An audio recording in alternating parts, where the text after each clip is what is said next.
Welcome everyone. To finalize with the GIS material of this advanced level, I would like to show you a very short video tutorial of the additional features we have in MapInfo. I am sure that you will find them useful. Because we don't have much time left, I am going to focus only on thematic maps. Thematic maps are a very strong visualization tool in order to interpret how a certain attribute of a dataset and its values relate to the geographical location of its elements.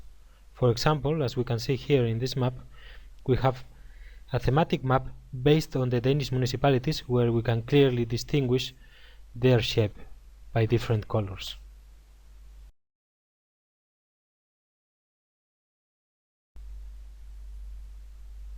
Let's go now to MapInfo. You can choose to do the examples along with the video, or you can just relax and follow it. What is important is that you can identify the potentials of GIS and MapInfo.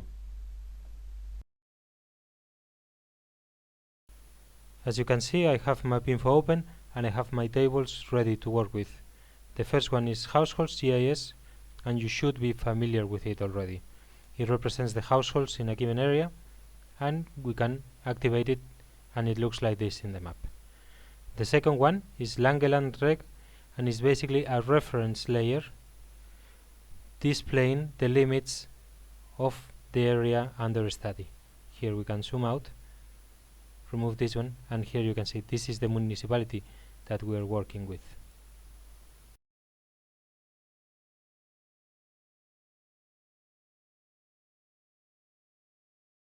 Now we are ready to start with our first thematic map based on the post numbers of the area under study.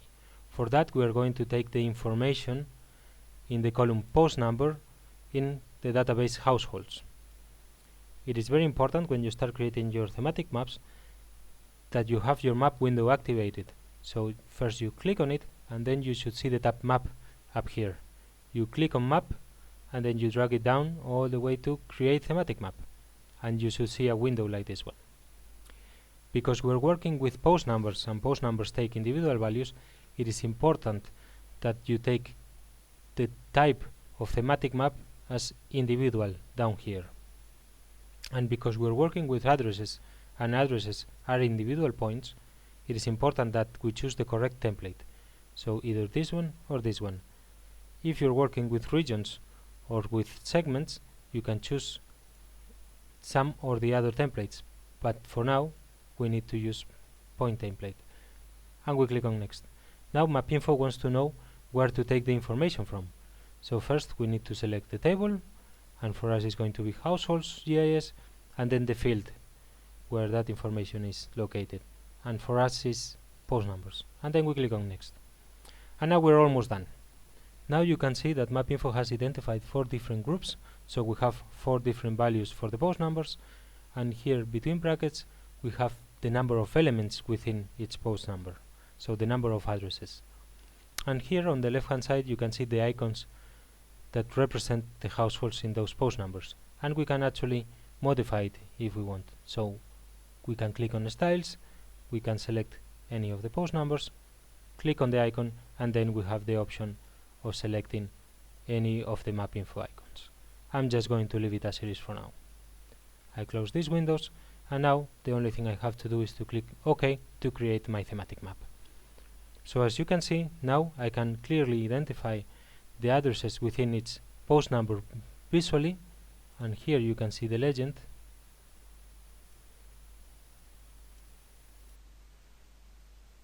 And nicely displayed, it would look like something like this.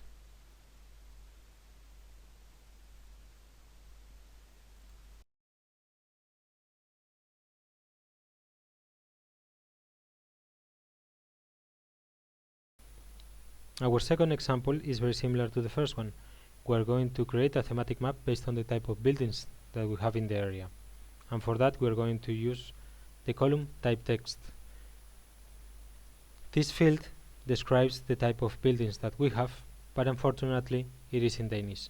For now it is good enough to illustrate this example. So I do like before, I click on map, I click on the map tab, and then I choose create my thematic map.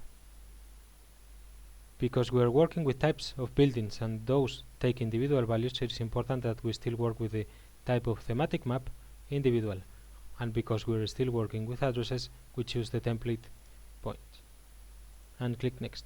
Now I have to select the database that I'm using, again households, EIS, and I need to select the field that I want to use, and in this case is type text, and I click on next.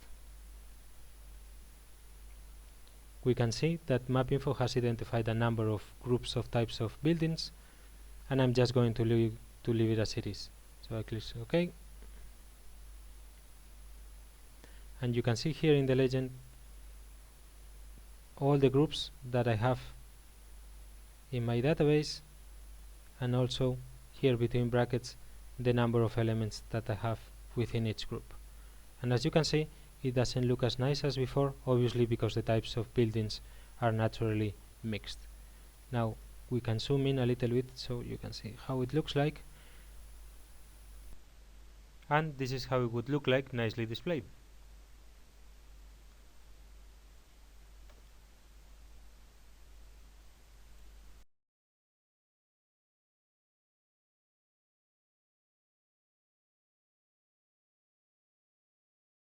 For our third example, we're going to change a bit, and we're going to create a thematic map based on the distance between each of the addresses and their telephony exchange point.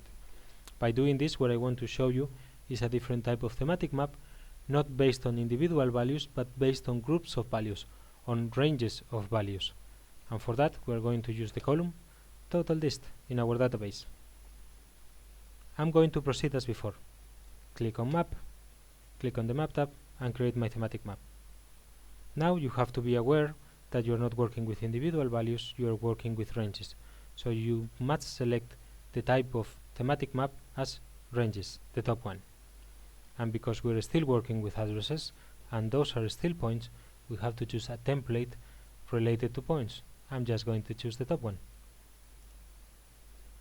Now MapInfo wants to know where the information is located, and I proceed as before, select my database, and then I select the field that in this case is total dist, and I click on next. Now we can see that MapInfo is giving us 5 different ranges, 5 different groups as default, but we can easily manipulate that. We can click on ranges, and here we can see the method of how the ranges are created and the number of ranges that we have. I'm just going to modify it to 4 ranges, and I'm going to modify it to equal ranges, and then I recalculate. I click OK, and then we are ready to go. I click OK to create my thematic map, and then you see how MapInfo has created our thematic map based on the distance between each of the addresses and their telephony exchange point. Here we have the legend as before, and here we have an example of how nicely we can display this thematic map.